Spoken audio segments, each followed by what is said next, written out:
y vamos a tener cinco elecciones el domingo, y esas 5 elecciones en las distintas provincias argentinas preanunciaban las encuestas que iban a ser favorables al oficialismo. Entonces íbamos a llegar al 14 de mayo con 10 elecciones en las distintas provincias argentinas, con 6 elecciones ganadas por el oficialismo nacional o aliados, 3 elecciones provinciales en las cuales en general el oficialismo, que ganaron partido provincial, en las cuales en general el oficialismo también participó en esos triunfos, y solamente una elección en la provincia de Jujuy que haya ganado Cambiemos.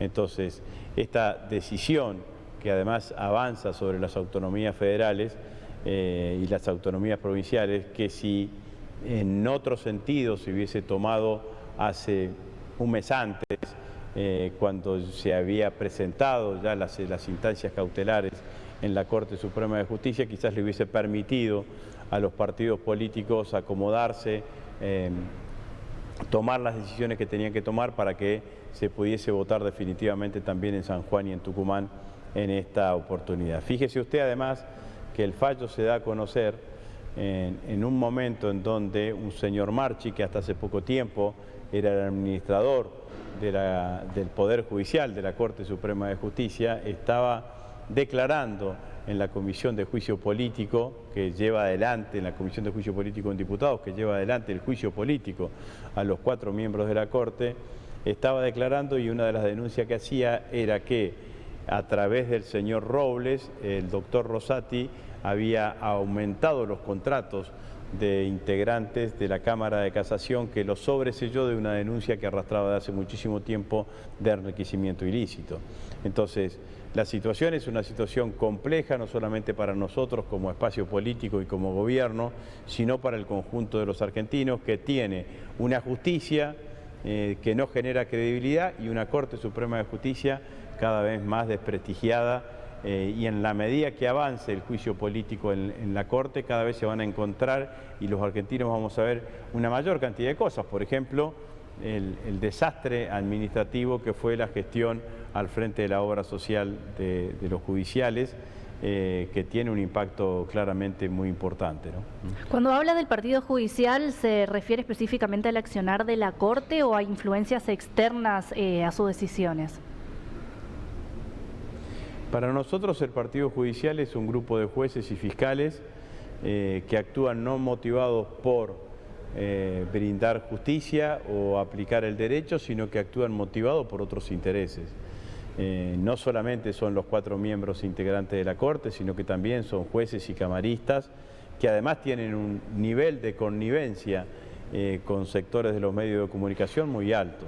Nosotros hemos visto cómo como en la foto esa del lago escondido, en donde estaban presentes jueces, camaristas y directivos del Grupo Clarín, que sin ninguna duda tiene un nivel de complementación y de coordinación en lo que lleva adelante el partido judicial muy palmario y muy concreto, ¿no?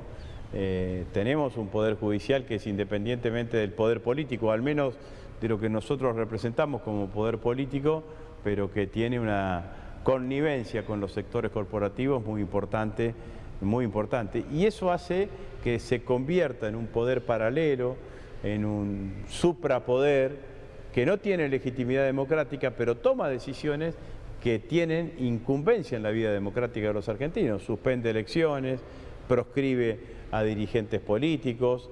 El día martes, el doctor Rosati nos quiso explicar lo que significaba la emisión monetaria, metiéndose en un resorte que es exclusivo de la administración económica del país y que corresponde al Poder Ejecutivo, de lo que significa la gestión democrática. La verdad, la emisión, la verdad que resulta, diría mi abuela, qué tupé, ¿no? Porque no pueden administrar la obra social del Poder Judicial y quieren explicarte cómo tenés que administrar la economía del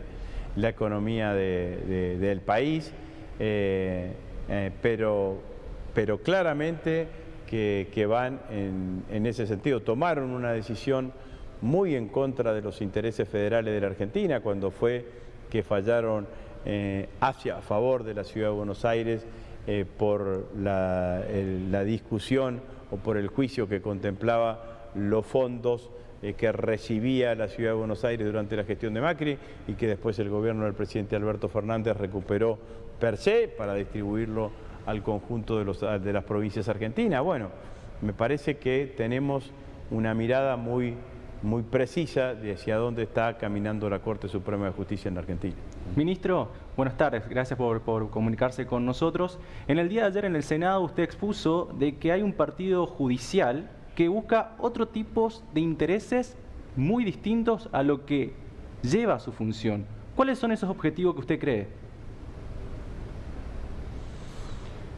Bueno, está claro que desde que empezó a actuar el Partido Judicial en la Argentina, que fue fundamentalmente desde que Cristina se fue del gobierno, en una primera instancia llevaron adelante una enorme persecución política sobre los dirigentes del kirchnerismo, quienes estuvimos acompañando a Néstor y Cristina esos 12 años, especificada, puntualizada fundamentalmente en la figura de Cristina Fernández de Kirchner. Nosotros no nos olvidamos que un día el doctor Bonadío, ya fallecido, citó a 8 indagatorias en el mismo día a la expresidenta de la Nación.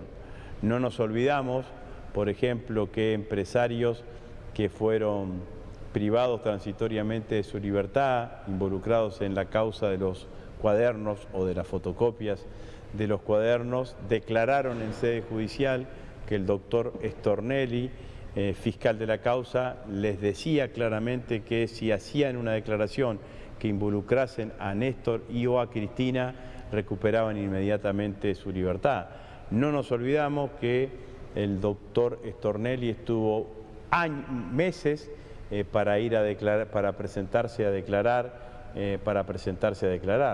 No nos olvidamos del fallo que llevó adelante la Corte Suprema de Justicia favoreciendo a la Ciudad Autónoma de Buenos Aires.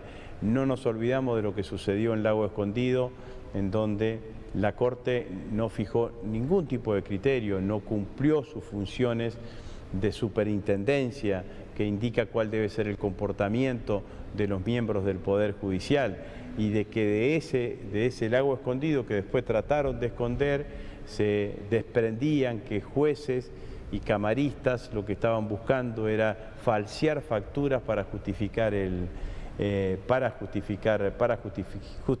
viaje. No nos olvidamos que el señor Robles, a través del señor D'Alessandro, le comunicó Juntos por el Cambio cuál era el temperamento que tenían que adoptar si el Senado quería designar los representantes ante el Consejo de la Magistratura. Y tampoco nos olvidamos que ese mismo señor también al ex ministro de Seguridad le comunicó que el fallo de la Corte a favor de la Ciudad Autónoma de Buenos Aires estaba próximo a salir. Entonces, el nivel de irregularidades es tan alto, te deja tan atónito, pareciese que actúan con tanta impunidad, que lo que yo estoy diciendo es que esa impunidad que está protegida por el sistema de medios de comunicación hegemónico de la Argentina, hay que tenerla en cuenta al momento de este proceso electoral que se inicia en la Argentina, porque a mi criterio, nuestros candidatos o candidata, quien fuese, tiene que tener absolutamente en claro que para poder gobernar en la Argentina no solamente tiene que ganar las elecciones, sino que tiene que desarticular ese poder, ese extrapoder, ese suprapoder para poder gobernar en la Argentina, si no le va a ser muy difícil hacerlo. No pasa solamente en la Argentina. Mire, Andrés López Obrador esta semana anunció que va a enviar una enmienda constitucional para que se elijan los miembros de la Corte Suprema de Justicia de México en forma directa. Los principales opositores al gobierno de Petro en Colombia son el Poder Judicial y el sistema de medios de comunicación. Entonces, lo que hay que hacer es saber que esa es la realidad y tratar de modificarla con las normas que nos permite la Constitución y con la construcción de los consensos necesarios para que así sea. Ministro, usted ayer habló también sobre obras muy importantes que se llevan adelante en la República Argentina y una de ellas tiene que ver con Vaca Muerta y otro con el gasoducto Néstor Kirchner. Por más de que por ahí los llamados medios nacionales o medios porteños, como le decimos nosotros, porque cuando tienen que hablar del interior brillan por su ausencia, se dedicaron específicamente a cuestionar de que usted no habló del tema de la inflación. Hablando puntualmente de estas obras, que sin duda son muy importantes para la República Argentina, ¿qué nos puede comentar acerca de esto y cuál es su importancia sobre todo?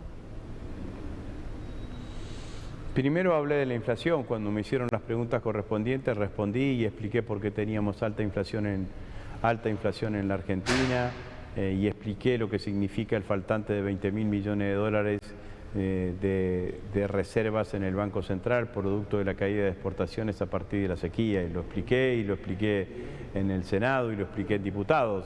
Bueno, siempre dicen exactamente lo mismo porque quizás escuchan solamente la parte de mi informe.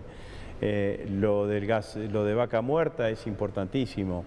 Usted fíjese que la región patagónica entre el 2022 y el 2021 crecieron su volumen de exportaciones en un 42% y crecieron fundamentalmente impulsada por el rubro de combustibles y energía. Y hoy se está haciendo la última soldadura del gasoducto Néstor Kirchner, que va a estar funcionando alrededor del 20 de junio y que nos va a permitir claramente aumentar nuestros niveles de exportación en la Argentina. Mire, el año pasado nosotros tuvimos exportaciones de 88.000 millones de dólares, que fue un récord de exportaciones, y muchísimas provincias de Argentina, creo que el Chaco también, tuvieron los niveles de exportaciones más altos de su historia.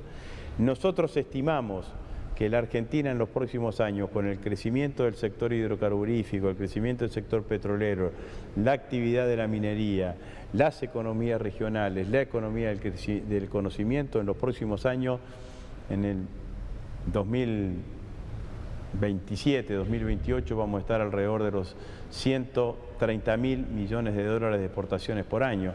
Y eso va a modificar totalmente lo que significa la pauta de crecimiento y de redistribución del ingreso que tiene hoy la Argentina. Pero claramente que permanentemente hacemos obras que tienen que ver fundamentalmente con mejorar las capacidades productivas de la Argentina. Miren, yo soy muy amigo del gobernador Capitanich, sé que uno de los temas que él siempre ha trabajado es la cuestión de la logística y de todo lo que significa la logística, porque eso encarece el sistema productivo en la Argentina.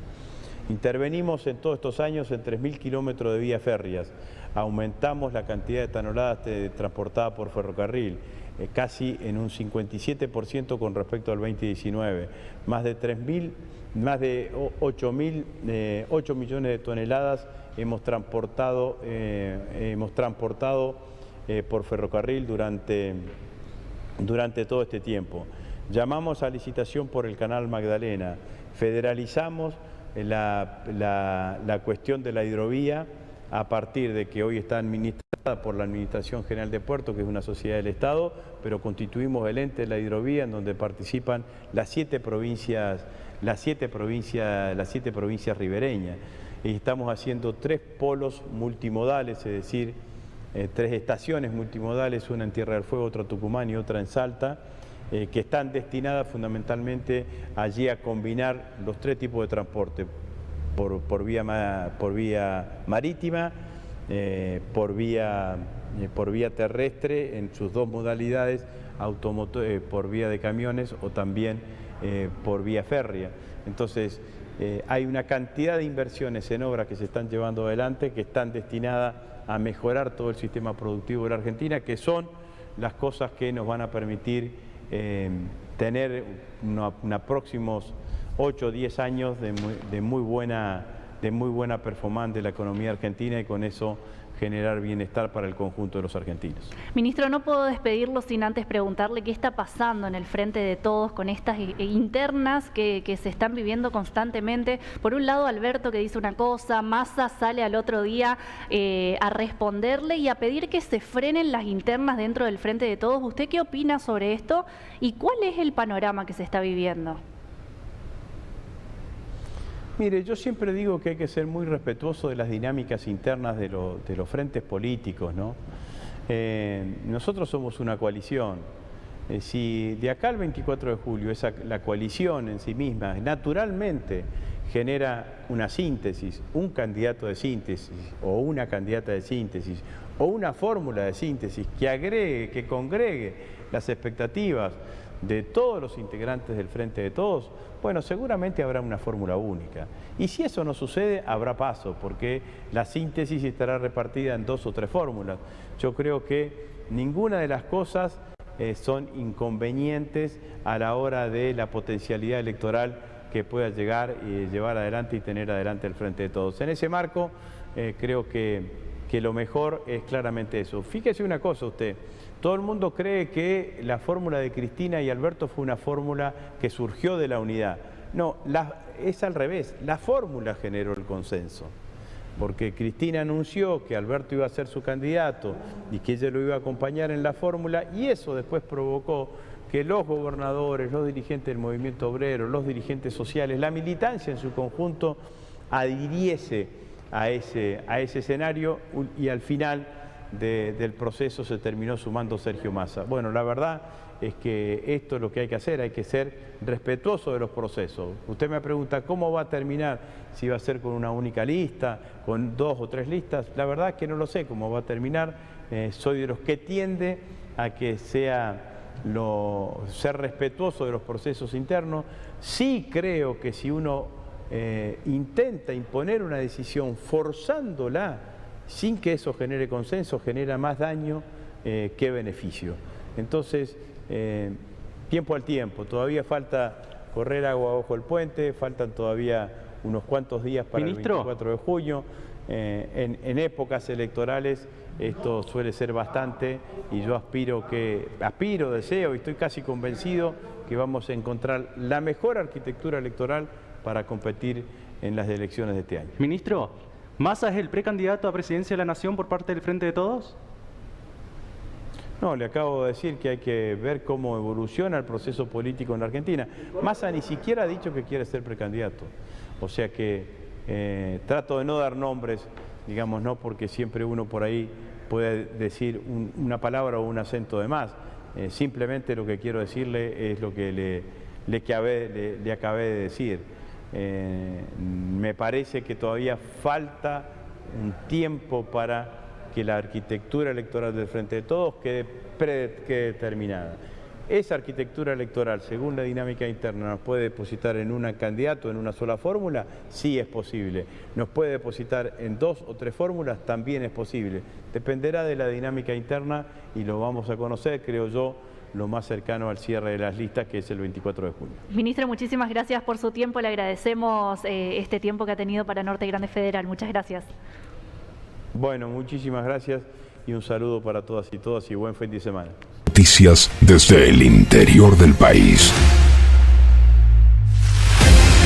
Transmite desde el histórico Chalet Rapaccioli, Resistencia, Chaco, Norte Grande Federal. Somos periodismo con historia.